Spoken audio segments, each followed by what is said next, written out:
basketball. Taking his move outside. Driving down the lane, it is up and good for the Carter, and that's going to do it for UCLA. The Bruins are going to win it. Another championship for John Wooden. John Wooden, 64 years old.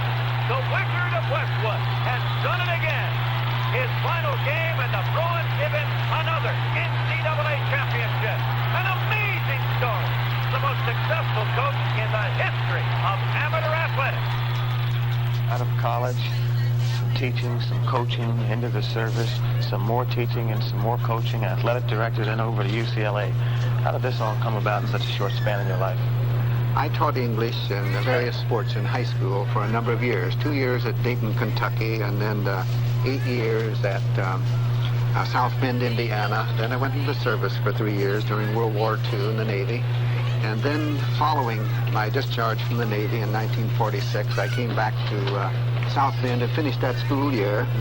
Then went to Indiana State University in Terre Haute for 2 years, where I was director of athletics and taught and coached basketball and baseball. And then following that, came to UCLA for the school year of 1948-49. Coach, your first NCAA title wasn't until 1964 with a great team of Goodrich and Hazard. 15 years playing on various courts, and at times you said there were the gymnastics team and all other kind of teams right in the same area where you were trying to practice. You swept up, you did everything but sell popcorn, I guess. That's about it, Reggie. Sometimes it looks easy from the outside, but I think in a sense I paid my dues. For my first 15 years, we didn't win a national championship. We won 8 conference championships, and I think we had some years that we could have won. And mind you, I said could have won, not should have won, and there's a difference. We had a fine team one year, but USF had a better team and knocked us out in the regional with Bill Russell in that outfit.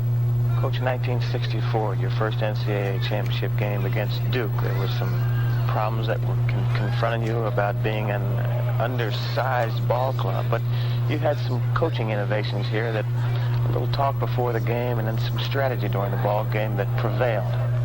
Reggie, we had some talented youngsters as far as playing zone pressing defense, and we used that. We got behind at the start of this ball game against Duke, something like 18-7. But the way the game was going, I still had confidence that things are going to come out, and tried to get this across to my youngsters during a timeout, that if they'll keep the pressure on, eventually I think this is going to get to them. And, you know, we really had that game in hand by halftime. After 16 frustrating years, Coach John Wooden seems on the verge of winning his first NCAA championship. We pick up the game in the second half with the UCLA Bruins leading Duke 43-30. Blue Devils in the dark uniform, a long way to go. Gets tapped. Steve Pasendak with a shot. No good. Rebound up. No good. No rebound. Good by Jack Merritt. Throws with the basketball looking for Gail Goodrich.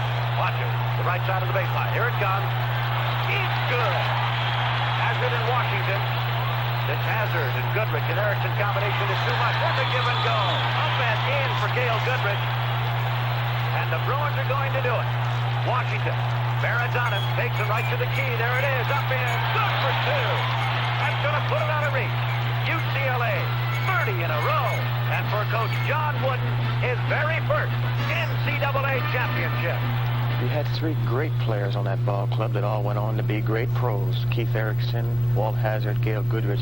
Different people, yet when they threw the ball up at center court, they all blended together. Yes, their strength was that they were a team, truly a team.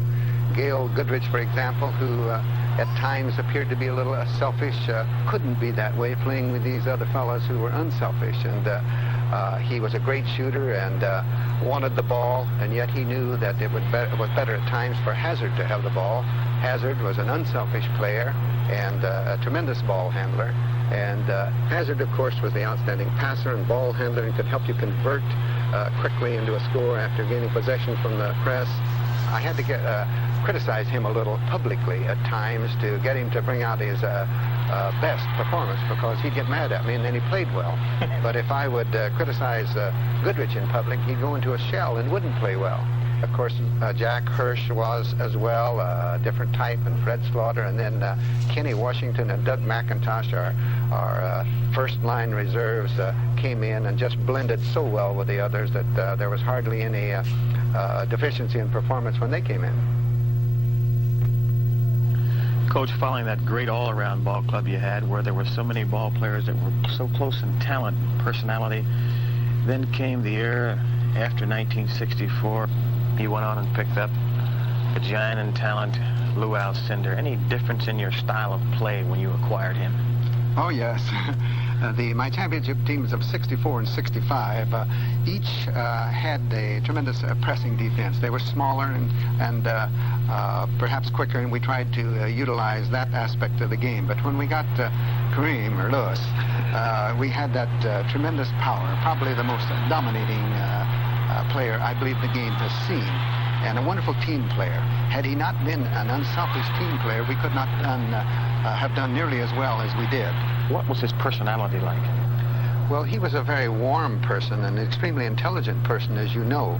But in public, he seemed to be a little bit withdrawn. I think possibly he was a little self-conscious at times about his height, and at times, perhaps, because of his race. But with those to whom he was friendly at all times, or with, he was not withdrawn at all, and was not at all an introvert, a very warm individual. Lou Alcindor at the time thought that you were possibly a little bit too strict with the handling of some of your players, and thought that while being a superb human being and being a superb coach, he thought that this may have affected some of your handling of players. Well, it's possible it could, Reggie. That's something that I wouldn't know myself, but Kareem was attributed to saying that, and I'd like to talk with him personally. I think there's some hidden meaning behind what he said that I'd like to get to the bottom of before I would feel capable of answering his particular question.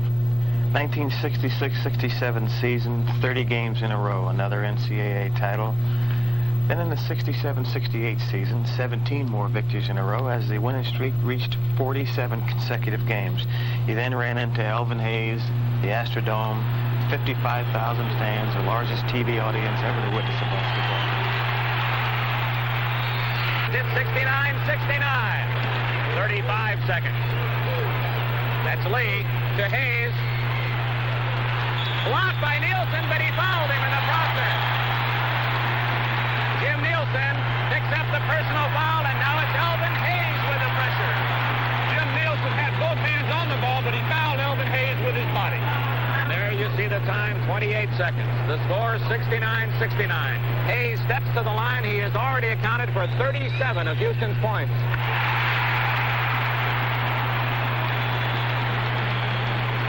They love the Big A, and he has broken the tie and has a little forcing. It's 71-69 with 28 seconds remaining. 25. Traveling against Spain of Houston. The Cougars had come up with a ball, but Spain skidded to a stop, and the Bruins get second life. Shackelford, 19 seconds. Allen, 17 seconds. Houston leads by 2. Oh, Warren deflects it away from Shackelford. It'll go to Houston. Hayes with the ball. It's the Hound and the Dogs. 3 seconds. The Houston Cougars have UCLA's 47-game winning streak and pandemonium at the Astrodome. Number 44, Elvin Hayes, the Houston hero, and the Cougars now have the longest winning streak in college basketball, a 71-69 upset win over UCLA. I think it was good for the UCLA fans and alumni who were getting to the point that they were expecting just a little too much, and possibly it was good for the game of basketball. And I'm just happy, though, that we did get to play them again. Sweet revenge, Coach, sweet revenge. Reggie, I don't like to think of it as revenge, but we did win the rematch by a decisive margin, 101-69, and we played, I believe, one of the great games that any collegiate basketball team has ever played. Then went on to your 4th title. Yes, we beat North Carolina the next night for our 4th championship in 5 years. You had it rolling, huh? Very well. Coach, more championships. Everything's the same at UCLA. Everyone kept winning. The coach stayed the same, but a different cast. now for the start of the 1971 season on to 72, 2 more national titles, the Bill Walton gang. Tell me a little bit about that. Well, they were a very interesting group. Bill himself, possibly the second most valuable player that I have ever coached, second to Kareem or Lewis. And, of course, I had Keith Wilkes on that team, and just a delightful youngster, just had all the qualities that I would want in a player almost at any time, both on and off the floor, and just a great youngster.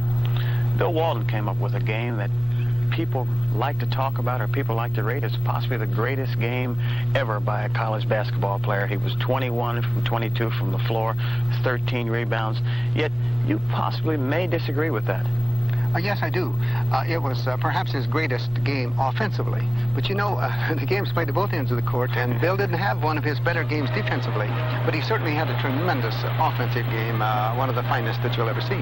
For the 7th consecutive year, UCLA under John Wooden has reached the NCAA Finals against Memphis State. UCLA led by the all-time All-America center number 32, Bill Walton. That free throw's good. Bill Walton dominating the game on the offensive and the defensive board. Here's an offensive rebound attempt, and it's good. That's 38 for Bill Walton.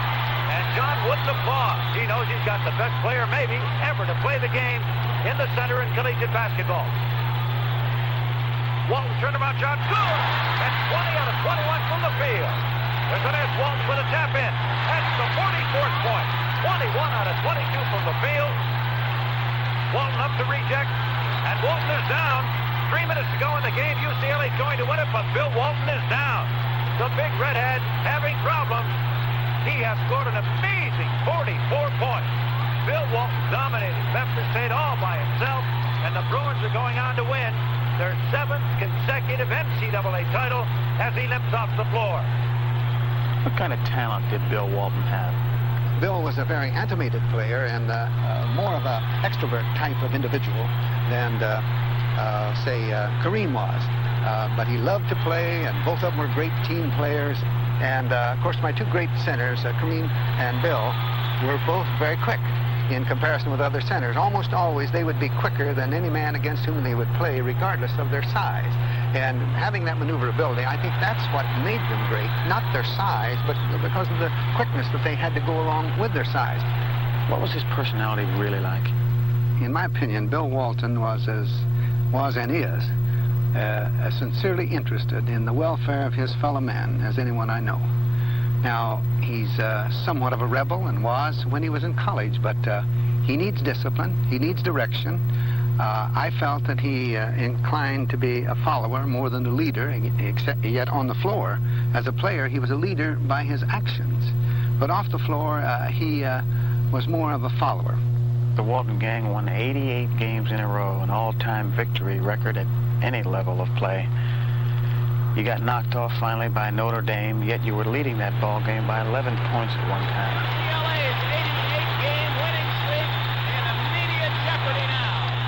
Wilkes inside, he scores, but it's a ball against Wilkes of UCLA. Right here, Martin's on him, he hooked him with the left hand, with the right hand. A good call, he hooked him on the floor, this is a good call. The Irish, for 45 seconds, they have the ball. They have a chance for victory. John Robert Wooden, 63 years old.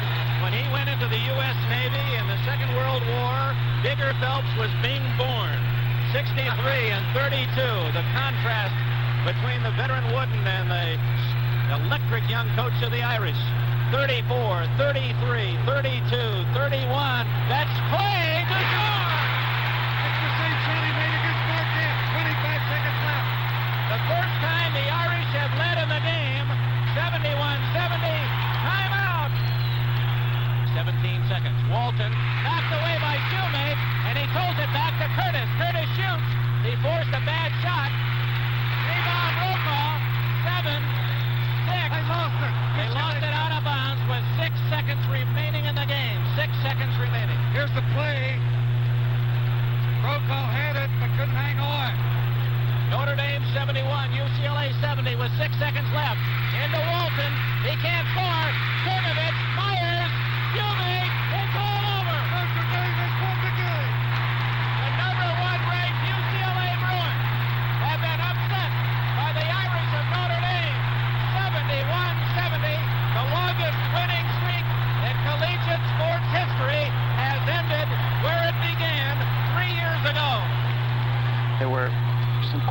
calls, I guess you could say, in that ball game.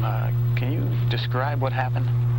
Well, Reggie, anytime you have some baskets taken away from you, you feel they're questionable. And, of course, to the other side feels that they were good calls. And so I shouldn't complain on that in any way. Notre Dame played an outstanding basketball game against us and beat us by scoring the last 12 points in the ball game. And it seems inconceivable that a team such as we had could permit an opponent to score 12 consecutive points against you. But they did it and won the ball game and earned it. Well, one of the things that was said after that ball game, Digger Phelps thought that in losing the game that he made a statement to the point where, gee, a fella of Johnny Wooden's stature shouldn't talk to referees or treat people of that particular nature, yet with his stature, the referees are almost afraid to reprimand him. How do you react to a statement like that? Can you attribute it to Digger Phelps? Well, I think it's Digger Phelps' personality, yes. There's no official, no opposing coach or no player can ever say they heard me use profanity. I haven't at all. And I certainly have barbered officials at times, but it's in the way of calling the same at both ends, or watch the traveling, or watch this, or watch that. I do not get off the bench. And, of course, a volatile person such as Digger Phelps, he's up and down the sidelines all the time. And I never do that. Very, very rare occasion that I ever am on my feet while the clock is running. And I think that it was just a statement that I don't believe that Digger could back it up very well. Coach, in 1975, you were winding down a great career. Two of the games that were probably the most important in your career for you, as you feel they are. I don't see you could never convince me that any two others were. But in the semifinals against Louisville, it went into overtime, and Richard Washington made a shot, and then, of course, the final game.